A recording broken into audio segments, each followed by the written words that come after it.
Pernahkah kamu membayangkan ibumu sendiri melakukan hal gila dengan ayah sahabatmu? Awalnya, aku hanya mengintip dari balik pintu. Jantungku berdebar, kakiku gemetar. Tapi anehnya, aku tidak bisa berhenti melihat. Dari ruang tamu, dapur, hingga bagasi bus pariwisata. Aku menjadi saksi bisu nafsu, terlarang Mama Rani dan Om Hadi. Namun, aku tidak pernah menyangka bahwa penonton setia sepertiku pada akhirnya akan ditarik paksa ke atas panggung. Sebuah permintaan gila di malam hujan. Budi, Mama mau pinjam kamarmu. Dan itulah awal kehancuranku. Namaku Budi dan saat peristiwa itu terjadi, aku masih kuliah semester 2.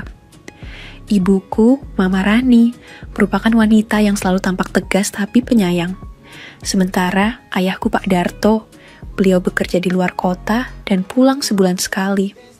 Sehari-hari, aku sudah terbiasa berdua dengan Mama karena memang aku anak tunggal di rumah itu. Selama itu, aku menjalani hidupku dengan bahagia. Setidaknya, sebelum kenyataan pahit itu ku ketahui. Kenyataan di mana aku bukanlah anak kandung mereka. Dan awal kejadian itu bermula di suatu malam, tepatnya di Sabtu malam, di mana aku bermalam di rumah temanku yang bernama Roni. Kami memang berteman sejak SD dan rumahnya pun hanya berjarak 2 blok dari rumahku. Ayah Roni, Om Hadi, merupakan seorang pria yang ramah. Ia sering ngobrol dengan Mama jika bertemu di acara komplek. Sementara Ibu Roni sudah lama meninggal karena sakit. Sehari-hari pun Roni hidup hanya dengan ayahnya. Tapi malam itu semuanya berubah. Tepat jam 10 malam, aku tak bisa tidur. AC kamar Roni terlalu dingin. Kupikir aku akan turun sebentar untuk mencari air minum. Saat membuka pintu kamar, tampak seluruh ruangan gelap, kecuali cahaya samar dari ruang tamu di lantai bawah. Kukira Om Hadi masih nonton TV di sana. Aku lantas melangkah pelan menuruni tangga. Tapi samar-samar aku justru mendengar suara. Suara yang aneh. Seperti orang kecapekan bercampur seruan mesra antara wanita dan pria. Hanya saja aku cukup mengenali suara wanita itu yang tak lain adalah suara mamaku. Jantungku berdetak cepat. Aku mendekat ke sela pintu dan saat itu juga dunia seolah berhenti berputar. Di kursi ruang tamu yang biasa kugunakan main PS, nampak Mama duduk sambil menatap plafon dan sesekali berseru. Sementara di depannya, ada pria yang tak lain adalah Om Hadi tengah sibuk memberi perhatian pada celah segitiga bermuda. Keduanya seolah tak peduli, bahkan seperti muda-mudi yang dilanda rindu satu sama lain. Aku terpaku tak bisa berkata-kata. Seharusnya aku pergi dari tempatku. Tapi yang ada, aku justru kaku dengan mata yang tak berkedip sedikit. Raut wajah Mama yang tersenyum, dan Om Hadi yang memanggil nama mamaku seperti mimpi buruk. Saat itu, aku kembali ke kamar dengan langkah gemetar. Roni masih tertidur, sementara aku duduk sambil menatap langit-langit. Pikiranku kacau menerawang. Kenapa Mama harus dengan ayah Roni? Aku ingin marah, ingin menangis, tapi tak ada air mata yang keluar. Sampai di pagi harinya, takut menemui Mama di rumah Roni, rupanya Mama sudah pulang ke rumah dengan meninggalkan pesan singkat di HP-ku. Jangan lupa sarapan lo, Bud. Aku menatap pesan itu lama, lalu kemudian menatap Roni yang masih tidur damai dan tak tahu dengan kelakuan ayahnya. Sejak saat itu, aku menyimpan rahasia besar, rahasia tentang Mama dan juga ayah temanku. Singkatnya, 3 hari sejak aku melihat Mama dan Om Hadi di kursi ruang tamu itu, aku belum menceritakan hal itu pada siapapun.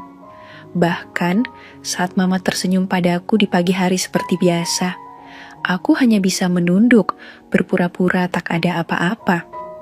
Tapi aku tahu, aku tak mungkin bisa melupakan memori yang sudah tersimpan di otakku.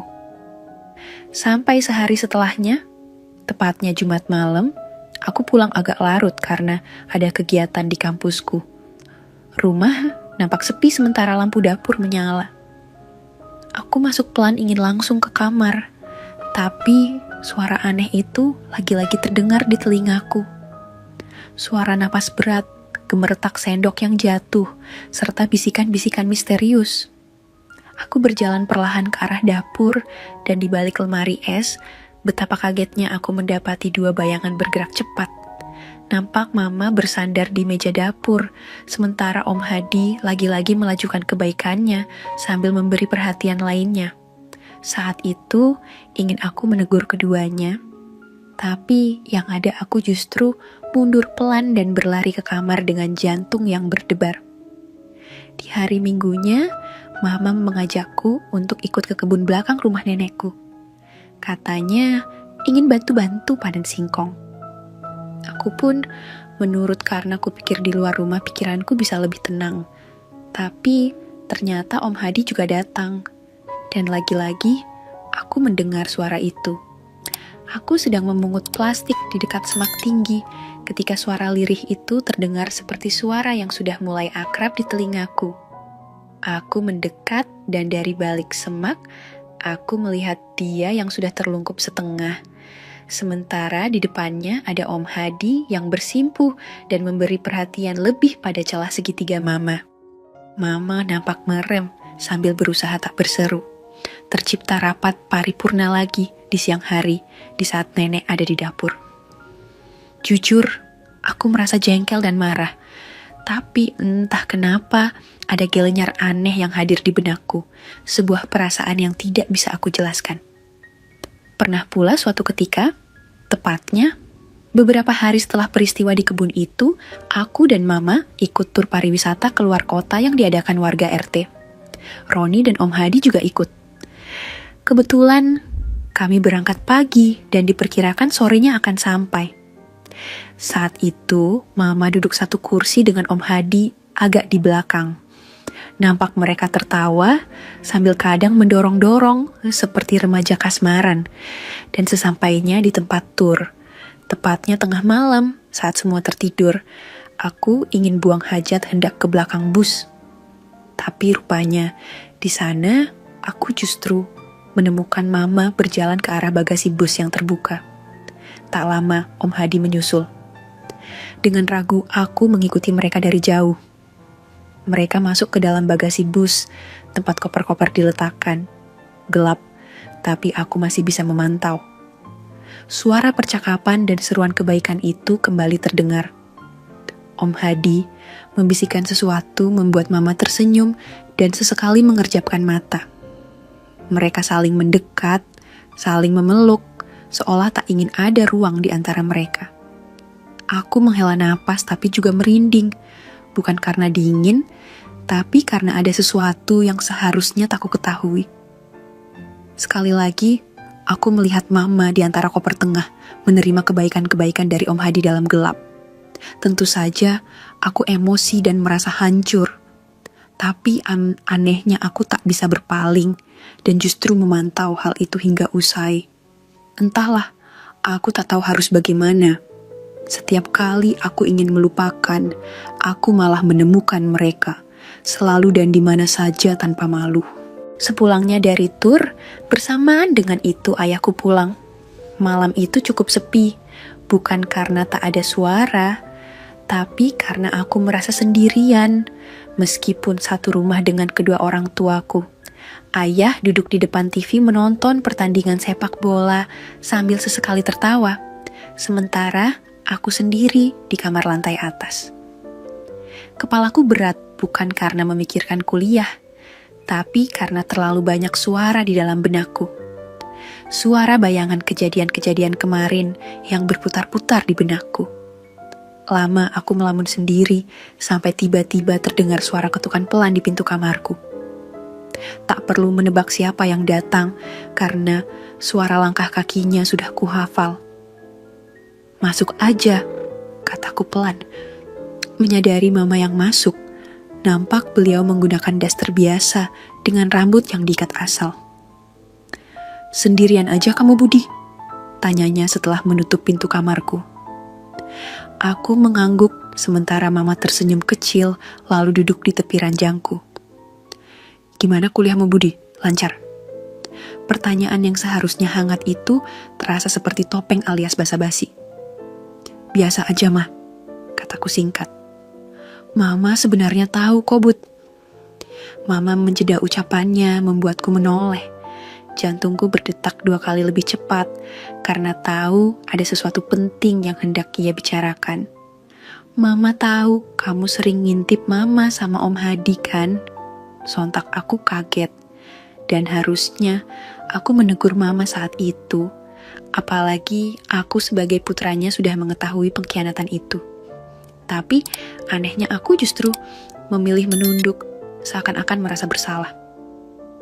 Termasuk waktu di kebun sama di bus kemarin. Mama juga tahu kamu lihat kan, Bud. Aku ingin menyangkal, lalu beranjak pergi. Tapi yang ada aku justru membeku. Kamu gak perlu takut, gak usah kaget, Dwi, dan jangan cerita ke siapa-siapa. Kadang Mama memang kebawa perasaan, kebawa suasana. Dan kalau sudah gitu ya itu wajar, Bud. Mataku mulai panas, tapi aku tak tahu kenapa. Antara marah, kecewa, atau malah sebaliknya. Mama sayang kamu, Bud. Tapi Mama juga ada kebutuhan lain. Kamu pasti ngerti kan? Tapi sejak kapan, Ma? Sejak kapan Mama sama Om Hadi? Tanyaku pada Mama. Mama diam sejenak, nampak berpikir, lalu menatapku dengan mata yang tak bisa aku baca. Sudah lama, Bud. Sejak kamu SMA kelas 2. Jantungku kembali berdebar lantaran tahu jika hubungan itu sudah 3 tahun lalu. 3 tahun tanpa aku tahu. Mama gak pernah ada niat seperti itu, Bud. Tapi Mama kan juga wanita biasa. Mama lantas memandangku dengan mata tak biasa. Bukan seperti ibu yang menasehati putranya. Tapi lebih dari itu semua. Sebenarnya Om Hadi juga bukan yang pertama, Bud. Katanya membuatku kaget-kagetnya. Terus selain Om Hadi siapa lagi? Tanyaku singkat. Dulu sebelum itu ada Om Samsul, dan satu lagi Pak Roto, gurumu dulu waktu SD. Aku tersentak benar-benar tak percaya. Mama yang kukira bijak, rupanya begitu gemar bermain di belakang ayahku. Setelah berkata demikian, Mama lantas menunduk, nampak air mata menetes dari sudut matanya seolah menyesal. Budi, Mama tahu kamu benci sama Mama kan? Tanpa ku jelaskan rupanya Mama sudah mengerti dengan perasaanku. Terus sekarang Mama bahagia? Tanyaku ketus padanya. Beliau tak langsung menjawab, bahkan hening sejenak. Sampai tak lama kemudian beliau berkata dengan pelan padaku. Mama tahu semua ini salah. Tapi kalau kamu tanya kenapa Mama masih sama Om Hadi? Karena Om Hadi satu-satunya yang buat Mama merasa hidup kembali.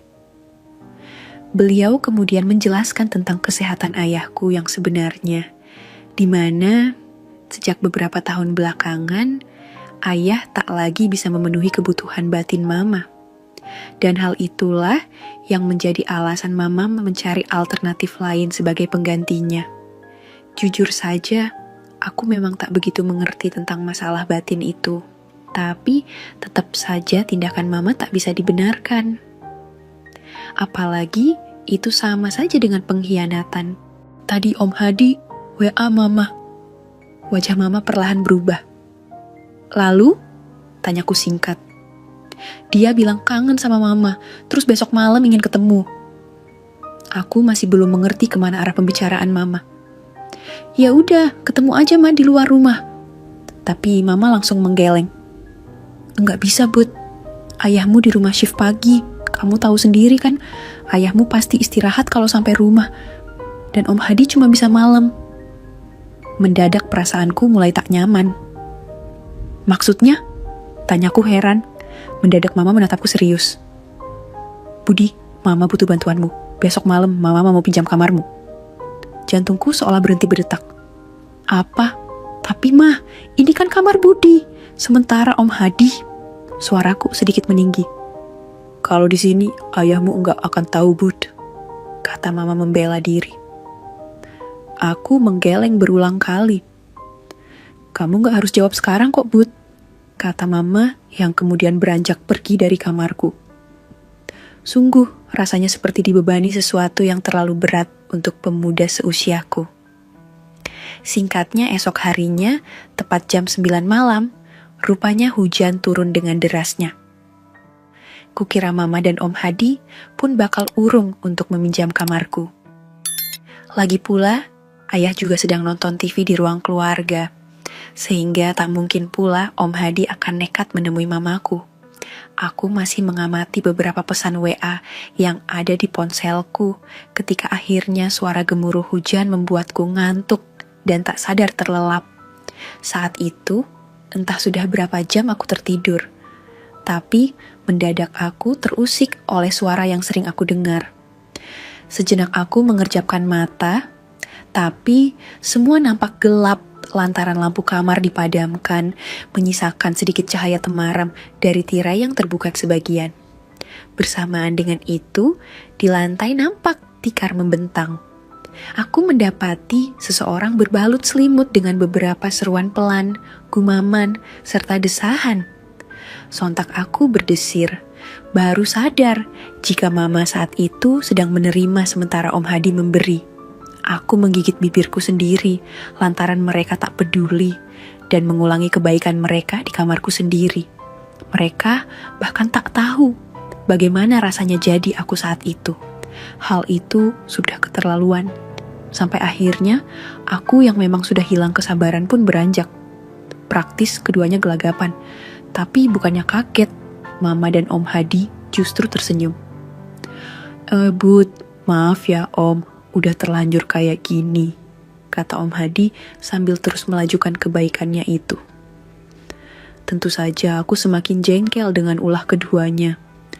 Tanpa menjawab aku hendak pergi dari kamarku, aku berniat mengatakan kenyataan itu pada ayahku. Tapi sayangnya niatku urung ketika Om Hadi tiba-tiba menarikku. Ia tersenyum lalu menoleh ke arah Mamaku, seolah memberi kode yang aku sendiri tak tahu. Sontak perasaanku langsung tak nyaman seperti akan terjadi hal buruk padaku. Dan benar saja. Kamu mau kemana, Bud?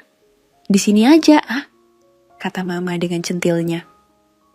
Aku tak menjawab, tapi juga tak menoleh ke arah keduanya. Dan tanpa kuduga, Mama menarikku hingga terduduk di antara mereka. Pikiranku campur aduk, belum lagi ketika Mama memelukku sambil mengambil perahu motorku itu. Refleks aku berseru, tapi anehnya perasaan jengkel yang tadi ada seketika berubah menjadi keinginan yang tak ku mengerti. Hingga tanpa sadar, aku pun hanyut. Bahkan ketika Mama meletakkan perahu itu pada pelabuhan Ratu, aku pun antusias melajukannya. Ya sama seperti apa yang dikerjakan Om Hadi sebelumnya. Seruan kebaikan pun bergema syahdu mengiringi langkahku menuju tujuan utama. Ma, kenapa kita? Karena kamu bukan anak Mama, Bud. Bagai disambar petir, aku tak percaya mendengar perkataannya. Maksud Mama apa, Ma? Coba tanyakan sama ayahmu. Aku benar-benar tak mengerti bagaimana bisa dan siapa sesungguhnya aku. Kenapa harus begini? Pertanyaan-pertanyaan itu seketika buyar lantaran Mama justru berpindah duduk di singgasana. Beliau melajukan kebaikannya dan anehnya aku mengikutinya. Selama kebaikan itu berlangsung, Om Hadi hanya memantau sambil tertawa. Hingga sekitar setengah jam berlalu, aku tak ingat pasti bagaimana aku tiba pada titik tujuanku. Yang aku ingat, Mama menerima pundi-pundi kebaikanku sebelum Om Hadi menggantikan tugas mulia itu. Rasanya seperti mati perlahan dalam diam lantaran. Saat itu memang baru pertama kualami. Waktu seperti melambat dan hanya suara hujan serta seruan Mama menjadi musik malam itu. Hingga beberapa menit kemudian, semuanya hening. Aku menutup mata pura-pura tidur. Saat Mama beranjak, ia membereskan kabinet serta jabatan lainnya, lalu pergi meninggalkan kamarku. Tak lama kemudian, Om Hadi juga beranjak. Ia berjalan dengan langkah ringan, seperti pencuri yang tahu benar sedang mencuri sesuatu yang bukan miliknya. Saat pintu tertutup kembali, aku membuka mata. Kamar sudah kosong lagi, tapi tidak dengan hatiku. Sejak itulah aku baru tahu jika mama bukanlah ibuku. Kenyataan itu, ku dapat saat ayah menceritakan semuanya padaku. Aku anak dari panti yang dibawa ayah lantaran beliau tak bisa memberi mama keturunan. Baik ayah dan mama memang sengaja tak menceritakannya, hanya demi menjaga perasaanku. Tapi belakangan sikap mama berubah. Bahkan yang membuatku tak percaya, ayah rupanya sudah mengetahui perilaku mamaku. Ayah terpaksa membiarkan mama lantaran ayah tak mampu membahagiakan mama dan cukup jengah dengan sikap mama yang gemar berselingkuh. Kini, setelah aku mengetahui kenyataan yang sebenarnya, aku tak tahu harus bagaimana menyikapi semuanya. Aku tetap menjalani hari-hari seperti biasa, hanya saja aku tak begitu peduli dengan situasi di rumahku. Biarlah waktu yang akan menjawab bagaimana nasibku ke depannya. Dan aku berharap cukup aku yang mengalaminya. Amin. Dari kisah Budi kita belajar bahwa keluarga yang terlihat sempurna dari luar belum tentu utuh di dalamnya. Ketidakhadiran sosok ayah dan ketidaksetiaan seorang ibu bukan hanya menghancurkan ikatan pernikahan, tapi juga meracuni masa depan anak yang seharusnya mereka lindungi. Ingatlah, bangkai yang ditutupi serapat apapun, baunya pasti akan tercium juga. Dan ketika itu terjadi, tidak ada lagi yang tersisa selain penyesalan. Pada akhirnya, Budi memilih diam dan membiarkan waktu yang menjawab. Kisah ini mengajarkan kita satu hal mengerikan. Terkadang, musuh terbesar dan pengkhianat terkejam justru datang dari orang yang setiap hari menyuapi kita makan. Waspadalah dan sayangi keluargamu dengan cara yang benar. Sampai jumpa di kisah nyata berikutnya.